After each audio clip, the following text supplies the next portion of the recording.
नमस्कार दोस्तों, voice of Jaisalmer में आपका बहुत बहुत स्वागत है। मित्रों, मैं समय समय पर कुछ कहानियाँ, कुछ चुटकुले, कुछ हमारी दंत कथाएँ सुनाता रहता हूँ। तो इसी कड़ी में मैं आज आपको एक छोटी सी हाजिर जवाबी सबक सीख सुनाने की एक छोटी सी कोशिश कर रहा हूँ।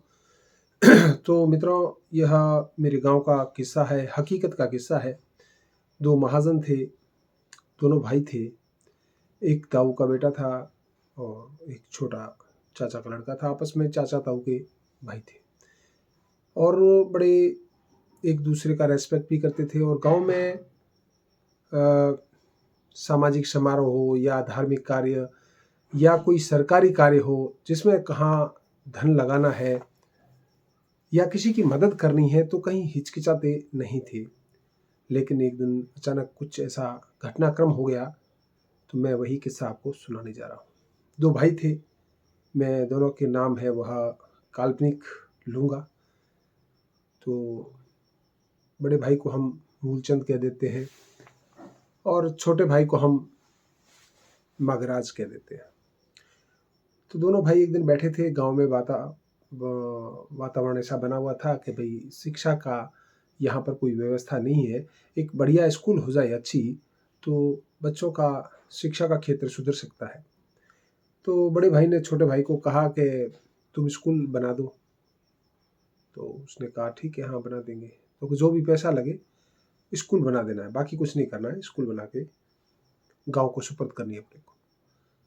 बड़े भाई का आदेश था। छोटे भाई ने तुरंत जो भी गाड़ी वाले थे उनसे पत्थर मंगवाए, ठेकेदार से बात की और पूरी स्कूल बहुत ही बढ़िया गांव के हिसाब से बना करके तैयार कर दी। फिर सभी ने देखी, सभी गांव वाले वाह वाह करने लगे, बहुत अच्छी है, बहुत अच्छी है। फिर बड़े भाई को कहा कि भाई आप स्कूल देखने नहीं गए। बड़ा भाई भी थोड़ा काम में व्यस्त था, जैसा मैंने बताया वो धार्मिक प्रवृत्ति के थे, तो बड़ा था तो उस पर थोड़ा कुछ गांव का बोझ भी अधिक था। तो फिर एक दिन दोनों ही साथ में हो लिए, कुछ और लोग थे, वहाँ गए। तो जैसे स्कूल में प्रवेश करने लगे तो शायद वह जो ठेकेदार था उसकी गलती थी, कारीगर की, और उसने सीढ़ियाँ वहाँ पर नहीं बनाई। तो वहाँ कुछ लोग खड़े थे और छोटे भाई को थोड़ा सा डपट के कहा कि स्कूल तो बना दी ठीक है, सीढ़ियाँ तूने नहीं बनाई। और छोटे भाई को थोड़ा नागवार लगा कि मैंने इतनी अच्छी स्कूल बनाई है, सभी ने, गांव पूरे ने प्रशंसा की है, और उसके बारे में तो कहा ठीक है बना दी है, लेकिन तुमने सीढ़ियाँ नहीं बनाई। और छोटे भाई को पता नहीं क्या हुआ, उसी समय उसने तत्काल कह दिया कि बातचीत के अंदर स्कूल के निर्माण की ही बात थी और मैंने स्कूल बना दिए, सीढ़ियों की बात नहीं थी। और बड़े भाई को बड़ा शौक लगा। उसने कहा ये मेरे को कभी जवाब नहीं देता है, आज पहली बार इस तरह का ये क्यों कह रहा है कि मेरे स्कूल का बनाने का जिम्मा था, सीढ़ियों का नहीं था, या मेरे आपकी बातचीत में सीढ़ियों का हवाला नहीं था। बस और क्या था, बात खत्म हो गई, सभी चले गए। बड़े भाई को थोड़ा नागवार तो लगा। उसने कहा अब छोटे भाई को सिखाना पड़ेगा क्योंकि गांव की बात है, और अपने बेटे को कहा कि जा मगराज को बोल के खाने का आज न्योता है, सिर्फ मगराज को ही है और किसी को नहीं है। मगराज ने बड़े भाई के आदेश की पालना की और घर आए, खाना वाना लगा हुआ था, खाना वाना खाया।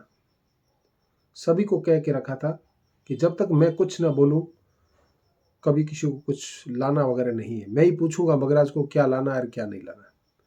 खाने में जो भी थी, मिठाई थी, जो भी था खाना, उसको भरपेट खिलाया और फिर सभी इंतजार करने लगे। तो मगराज ने कहा पानी। तो बड़े भाई ने कहा मैंने सिर्फ आपको खाने का बोला था और पानी की बात नहीं हुई थी। मैंने जो न्योता भेजा था उसमें कहा था कि पानी, खाने के साथ पानी भी है।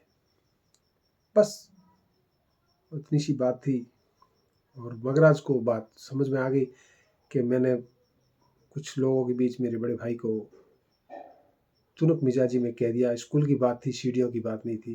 तो छोटे भाई ने थोड़ा सा उसको अपने दिमाग में लिया और बड़े भाई से माफ़ी मांगी और कहा कि आपने स्कूल तो नहीं देखी और आपने सीढ़ियों की बात कह दी। तब बड़े भाई ने कहा कि मेरा तो छोटा भाई है, तूने स्कूल बनाई तो बहुत अच्छी बनाई होगी, मुझे देखने की ज़रूरत नहीं है। हाँ, उसमें कमी थी सीढ़ियों की, वो मैंने तुझे बताई। तो इस तरह एक सबक था, सीख थी, मैंने आपको कहानी के रूप में बताई। आपको कैसी लगी मुझे बताएं और इसका कमेंट करें। जय हिंद, जय भारत।